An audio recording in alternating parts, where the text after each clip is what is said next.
एक और अहम पॉलिटिकल डेवलपमेंट केरल में हो रहा है, जहां पर सतीशन सरकार के शपथ ग्रहण समारोह की ये सीधी तस्वीरें आपके सामने हैं। यूडीएफ की सरकार बनने जा रही है। कांग्रेस पार्टी इस गठबंधन का सबसे अहम हिस्सा।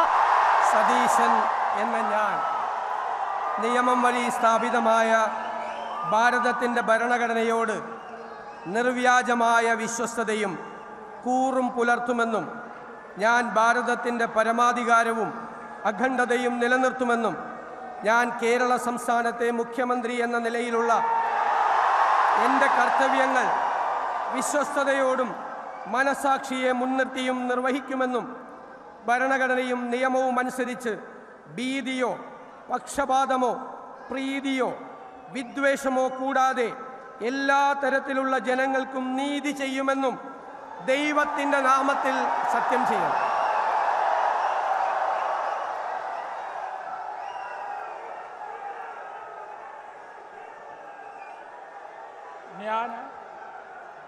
വടശ്ശേരി ദാമോദര മേനോൻ സതീശൻ എന്ന ഞാൻ കേരള സംസ്ഥാനത്തെ മുഖ്യമന്ത്രി എന്ന നിലയിൽ എൻ്റെ പരിഗണനയിൽ കൊണ്ടുവരുന്നതോ എൻ്റെ അറിവിൽ വരുന്നതോ ആയ ഏതെങ്കിലും വിഷയം അങ്ങനെയുള്ള മന്ത്രി എന്ന നിലയിലുള്ള എൻ്റെ കർത്തവ്യങ്ങളുടെ മുറപ്രകാരമുള്ള നിർവഹണത്തിന് ആവശ്യമാകുന്നതൊഴികെ ഞാൻ ഏതെങ്കിലും ആൾക്കോ ആളുകൾക്കോ നേരിട്ടോ നേരിട്ടല്ലാതെയോ അറിയിച്ചു കൊടുക്കുകയോ വെളിപ്പെടുത്തി കൊടുക്കുകയോ ചെയ്യുകയില്ലെന്ന് ദൈവത്തിന്റെ നാമത്തിൽ സത്യം ചെയ്യുന്നു।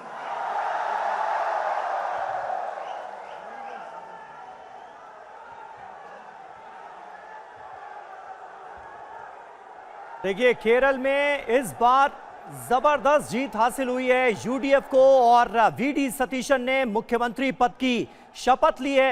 और इससे पहले हम उनका बयान सुन रहे थे, उन्होंने कहा, क्योंकि आज ये खबर सामने आ रही है कि कुल 20 मंत्री जो हैं वो शपथ लेंगे, जिसमें से 14 नए चेहरे हैं, 2 महिलाएं हैं और 2 एसटी कैंडिडेट्स हैं, एसटी विधायक हैं, जिन्हें मंत्री पद की शपथ दिलाई जानी है।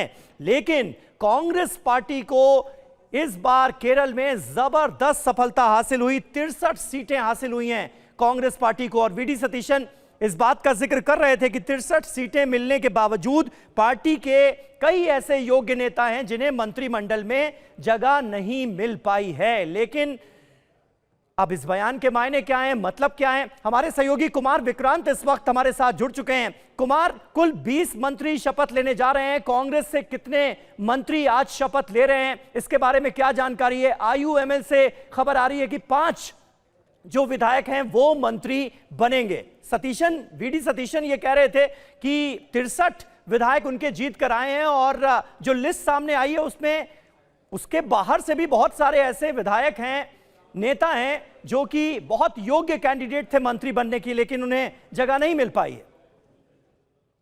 जी बिल्कुल, देखिए, आप मंत्री पद की बात कर रहे हैं।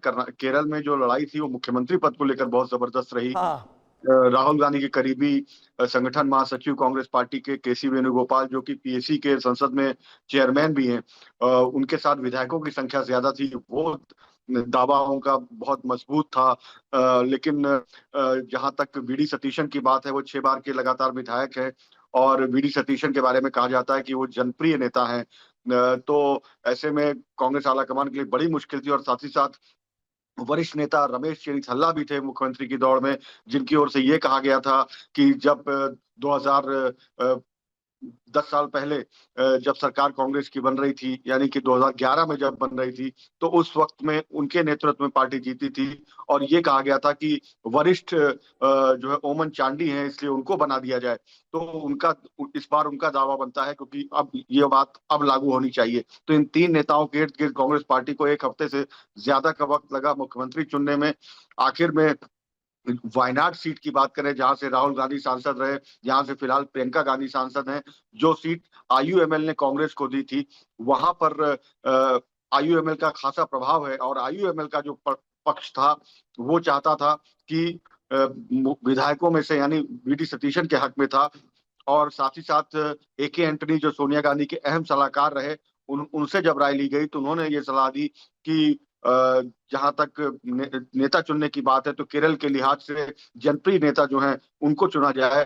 और ऐसे में वीडी सतीशन ने रमेश चेन्नीथल्ला और दूसरे नेता केसी वेणुगोपाल को पीछे छोड़कर मुख्यमंत्री की कुर्सी हासिल कर ली। हालांकि शुरुआत में रमेश चेन्नीथल्ला नाराज बताए जा रहे थे, लेकिन बाद में उनसे आला कमान ने बात की और खुद वीडी सतीशन ने बात की, जिसके बाद ये मामला सुलझा है। और आप कह सकते हैं कि इतिहास में अगर केरल के इतिहास की बात करें तो जब से केरल राज्य का गठन हुआ है तब से 5-5 साल में सरकारें बदलती रही हैं, लेकिन पिछली बार कांग्रेस पार्टी के नेतृत्व में यूडीएफ सत्ता हासिल नहीं कर पाया और लगातार जी। 10 सालों तक एलडीएफ की सरकार रही।